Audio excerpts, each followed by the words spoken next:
So this painting, out of the blue, um, I do a process with people that I work with where we pour water on the paper. And it's usually heavy, either watercolor paper or mixed media paper. And they definitely seem to be doing a dance, doing sort of this connection, push, pull, um, come together, go away kind of thing. And originally I just named it Fear. And then another artist was looking at it and she was giving me some feedback and she said, it really looks like a dance. And I said, yes, it's the Fear dance. So that's how I named it. The whole idea of it is to pour ink and paint onto wherever the water is. So first the water is on the paper, just clear water usually. And then paint and ink are poured onto it or dripped or sprayed onto it. And this is what happened. So beautiful. So, thank you. So it's kind of intuitive and it's kind of expressive in terms of it's feeling, it's about the push pull of relationships, that we come in closer and then we back off and we pull in towards intimacy and then we get scared of it. And it's deeply personal for me. And also, it's just how it is, I guess, in relationships, and that's what I've found. And so it's about the fear of intimacy, but then yearning for it at the same time. So, if anyone has any questions, I'm glad to answer them.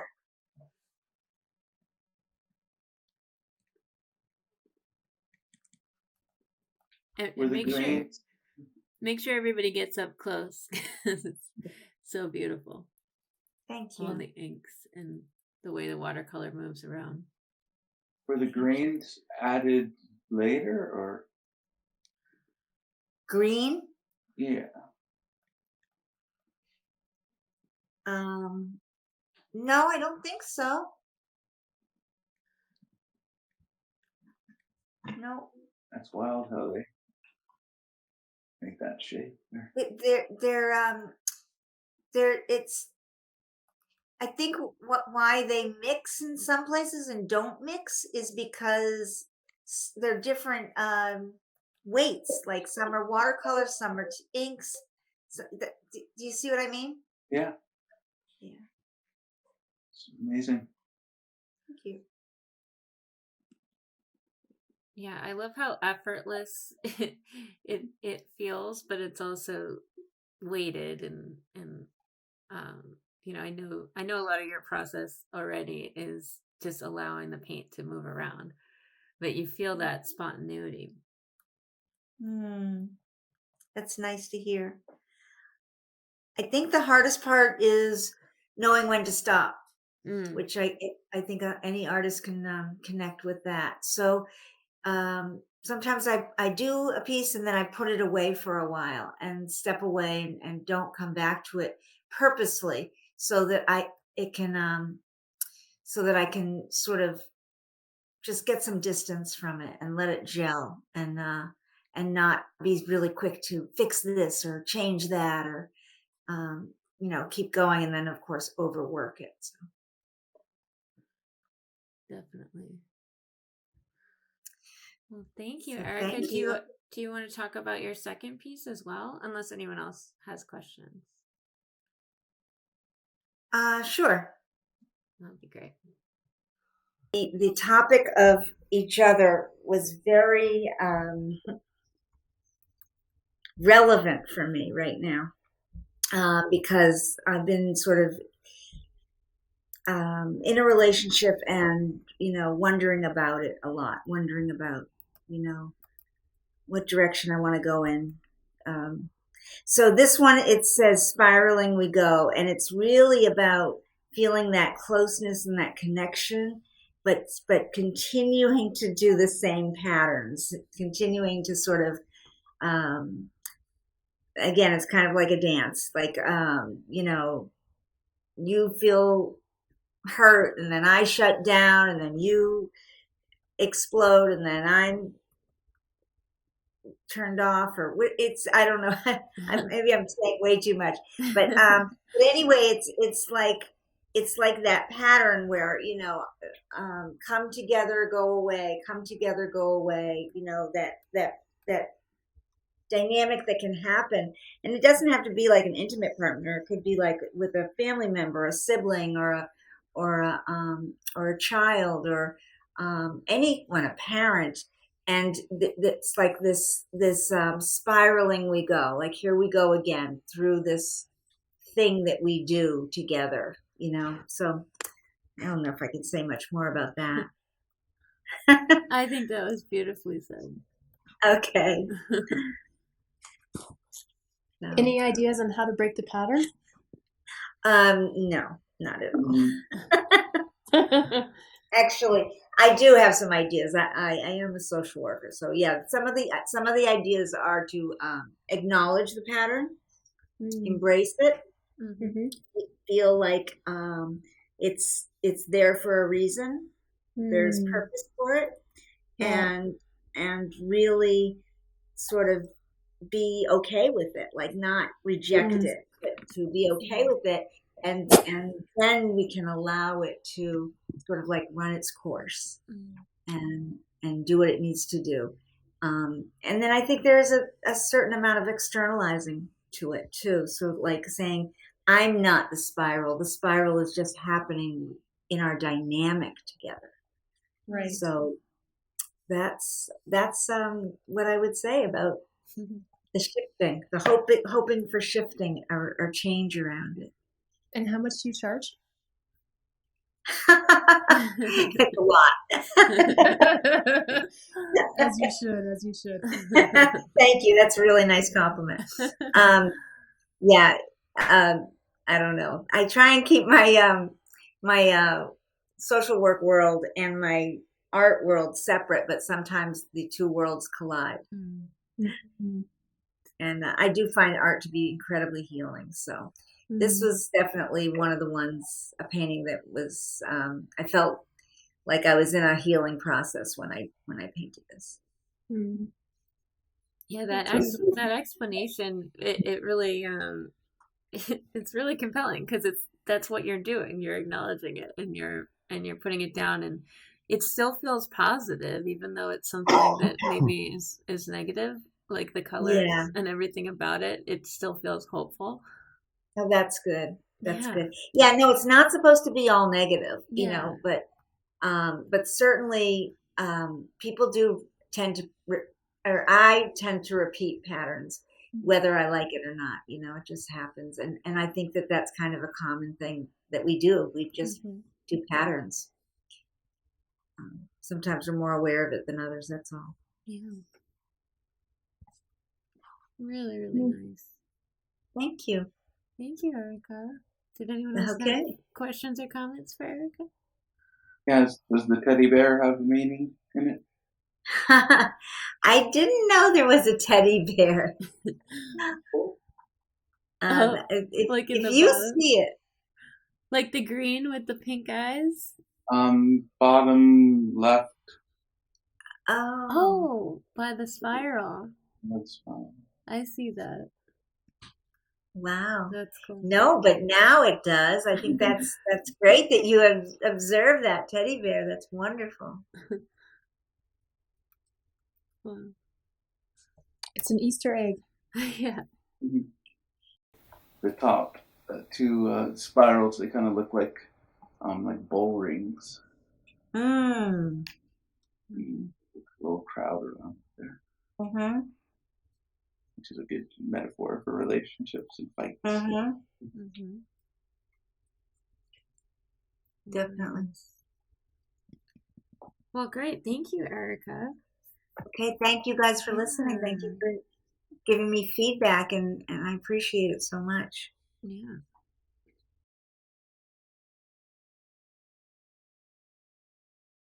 And next we have Britt. Oh, hi, Let's can you see. hear me? I can, yeah. Oh, So great. his work is over here, just one over, and Hannah we're gonna hear from tomorrow. But yeah, Britt, if you're ready for it, take it away. Yeah, yeah, definitely. So, hi everybody. I'm Britt. So I would just say this is both neat and strange and a bit scary. So I've never done anything like this. Is very strange, very cool, but I've never done any sort of VR thing like what we're doing right now. So sorry, I was sort of popping in and out. I was having some trouble with it, but here I am. So the painting's an oil painting, and that's how I like to work. I've really only ever painted in oils, so it's an oil painting. And I like figures and people in my work. That's really the most interesting subject for me. And I like sort of painting people in an environment and sort of how that relates between the two of them. So this painting, I think pretty much all of my work is about the relationships between these people. And I'm really not trying to give a specific identity or action to the characters in the work. I just find that when I do that, for whatever reason, it just doesn't work for me. Like if I try to put a narrative into it, or maybe if I kind of get too much of an identity, I think it kind of takes on a different intent than what I'm looking for in the work. And things I'm doing with the painting is the composition has, this is something I've been trying to do a lot lately, it has the action going off the screen, because one thing that I really kind of like to do with my work is to think of it almost as though it's a window, and I want the viewer to feel like there's sort of a larger story in space in the image, almost as though it, like we are in VR, like they could sort of pivot to the right and there would be more to the story. And kind of like I was saying before, the relationship between the subject and the environment, that's a really important thing to me. And that's something that I really kind of struggle and really try to put into my work. So if I'm putting an environment, I really like the characters and how they fit into that. And the environment can almost be as much of a character as the characters. So overall, just what I'm doing is I'm trying to capture a feeling and sort of a sense of memory in the canvas, and not really a specific narrative. So what I'm trying to do here is just sort of, like I said, kind of try to um, it's about the characters and the people in the painting, but I'm not really going for a specific narrative. I'm just trying to capture a feeling and put it on there. That's me. Thank you for looking. It's really great. I make sure again everybody gets up close to feel those textures. And you're not alone for feeling like this is a crazy, strange thing in VR. Neat. I'm just looking at these purple and orange heads and Yeah. disembodied walking around. Neat though, it's cool. It is. It's kind of crazy how quickly you feel like we're in the same room, right? Yeah, it's neat. Okay. And this piece is just really, really so compelling and well done. Thank you. And I love your explanation of how you like the action to be going off the painting, and you really feel that. You wonder what he's looking and running towards. Mm-hmm. Definitely. Did anyone have any questions for Brett or comments?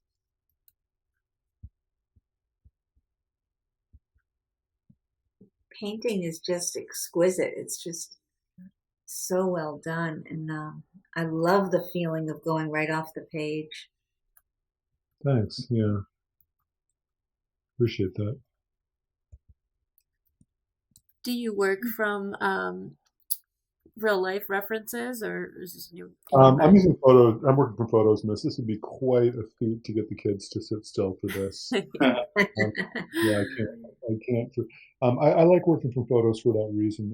I do work from life sometimes, but it gets a really different effect. You can't get them to sit still like this. Yeah, I'm the same way. I have a lot of respect for those who do work in real life, but yeah, I mean, why not take advantage of the technology we have? I do. Awesome. Thank you guys. I appreciate it. Yeah. Mm-hmm. Okay, so thank you.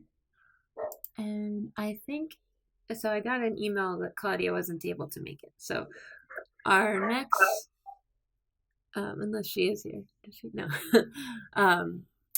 So our next artist is John. Are you still here, John? Yes, I am. Okay. Can you hear me? Yeah. So his Okay. his piece is actually on the other side, by the door. So we can make our way over here.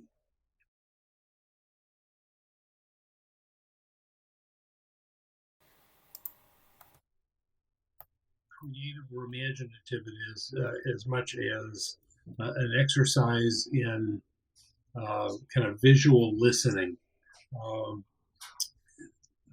this photo was taken at a public music festival, uh, which I go to as much to watch people as I do to hear music.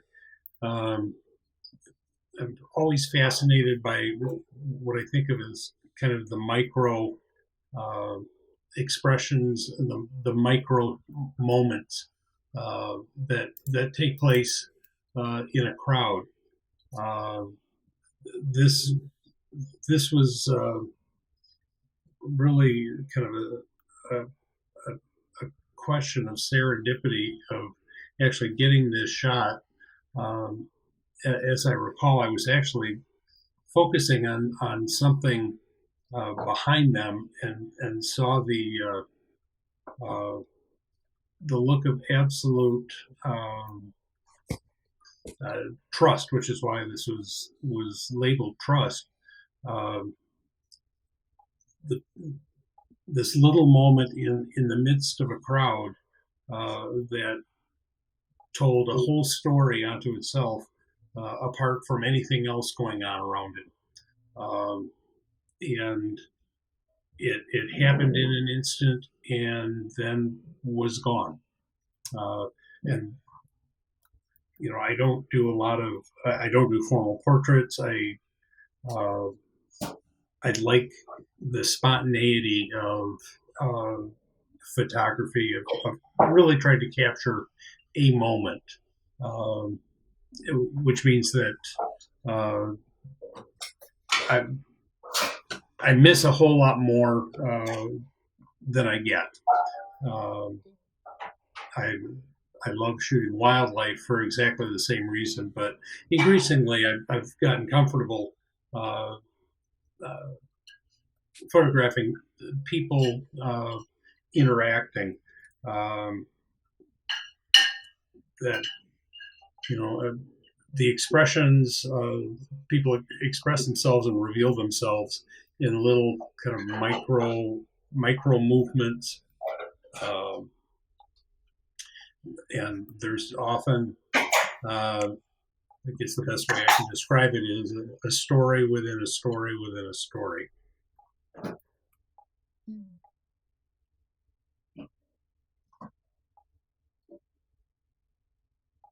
Thank you, John. It's really very. The composition is beautiful, and I know what you mean. Where you miss a lot more than you get, but it probably makes it that much more satisfying when you get something like this. Yeah. What I see when I look at my pictures is often a complete surprise, because it's really an engrossing activity that in the moment I'm very caught in the process, and really it's as much about the process of taking a picture. I don't even know exactly what it is that I've taken until I get back and sit down and start going through, and am often wildly surprised, often disappointed, but occasionally have kind of a wow moment of, wow, I don't even remember seeing that. I don't know how that crept into my frame. So. I love it. Did anyone have questions or comments for John?